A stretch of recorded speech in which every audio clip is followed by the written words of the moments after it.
Bonjour à toutes, mes espèces de les gaillards. Moi-même content de retrouver à pour la nouvelle saison d'Asterchef. Pour le moment, du coup, m'a profité pour présenter à vous ma recette de gratin de palmis que ma maman l'a appris à moi à faire.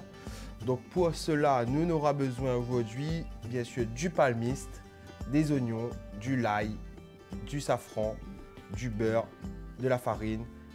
On va rajouter un petit truc pour remplacer le fromage, c'est du piton des neiges, fromage d'ici. Mais une petite surprise avec la baguette de pain. Et il faudra nous un petit peu de temps pour donner un petit peu de goût. Nous est parti, nous allons la recette. Donc là, nous est parti. Mais ça montre à vous comment nous rouvre le palmis. Quand je trouve le palmis sur un petit bord de route, n'ayez pas peur, mais ça montre à vous comment il rouvre le palmis. Donc là, les simples, nous avons les coques. Et si tu regardes bien, on a des coques les plus fines que ceux de l'autre côté. Donc c'est comme ça que nous va commencer tailler. On va faire une petite entaille. Là, nous allons mettre debout. Là, on va finir enlever nos râles dessus, coque par coque. Ce que je fais aussi, là, c'est que je garde la dernière coque pour ne pas lui noircir en fin de compte. Du coup, moi, le palmis, je ne le mets pas dans l'eau.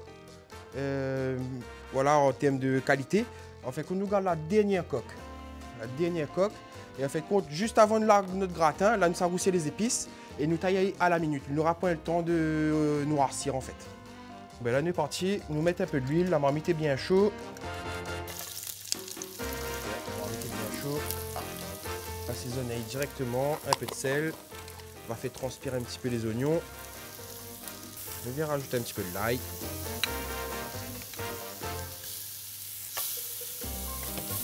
Et du coup, là, nous hache notre palmis pour mettre dedans.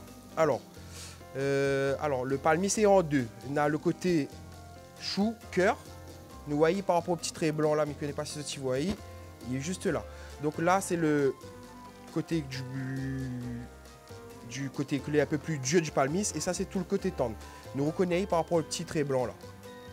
Donc moi, je mets ça taillé en deux. Nous allons utiliser d'abord la partie du chou. Le palmis n'a pas le temps de noircir, hein. Il faut y aller assez rapidement.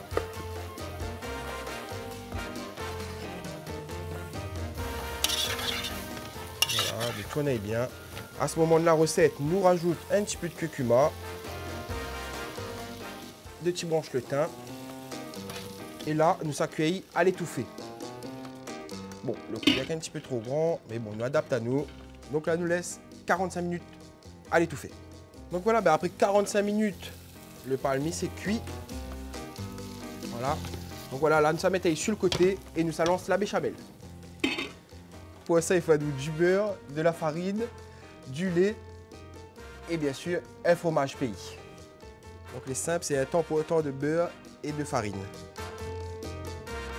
Laissez bien fondre.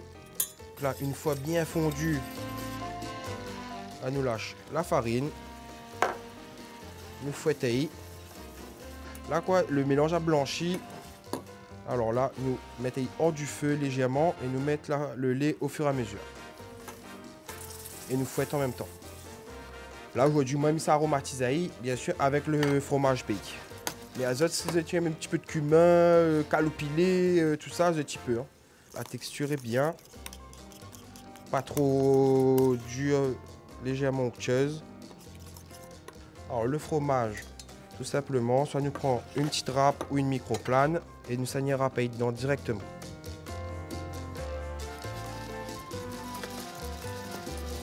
Bien sûr, nous peut saler et poivrer. Là, nous ça mélange avec le gratin. Donc voilà, là nous est bien. Là, nous va mettre sur le côté le temps que je prépare mon petit crumble au fromage pays. Et bien voilà, là nous allons le petit crumble au fromage pays, il faut à nous du beurre, pommade. Donc c'est la même quantité de farine et de beurre. Et là, ça a rajouté 30 g de farine. Pareil. Alors, on ne joue pas sur le fromage. Hein. Franchement, il faut être gourmand là-dessus. Donc, on va mettre assez de fromage. Là, nous, ça assaisonner un petit peu de sel. Donc là, on écrase le beurre. Il faut faire en sorte que le beurre il absorbe la farine. Le beurre a bien absorbé la farine. Donc là, nous est prêt pour étaler. Hein. On va le mettre au milieu. Et avec la paume de la main, comme ça, on vient étaler un petit peu. Là, nous on fournit 200 degrés pendant 20 minutes. Donc ben là, le crumble, il pense que les cuits, 20 minutes à fin de passer, nous ça contrôlé. Qu'il y a bien coloré. Et comme ma diazote, à moitié cuisson, nous tourner un petit peu. Donc là, il est super bien cuit. La surprise, c'est que ben, nous ça pas dressé dans un ramequin comme d'habitude. Là, nous ça fait dans une demi-baguette de pain. Et voilà. Du coup, ben, nous les parés pour le dressage. Donc voilà, ma petite baguette, elle est taillée en deux. Mais pour un peu de garniture, nous ça mettait généreusement. Tout à l'heure, m'avait gardé un petit peu de béchamel sur le côté. Donc là, pour être un petit peu plus gourmand, ça vient rajouter un petit peu de béchamel. Comme ça. Du coup, à côté, on a fait des petits copeaux de fromage pays. Que nous allons dispositionner un petit peu comme ça partout dessus. Le petit crumble, ça fagne un petit peu dessus aussi, grenaille. Voilà. Ça va passer un petit peu au four, hein, légèrement, comme le fromage va fondre un petit peu légèrement. 3 minutes à 200 degrés.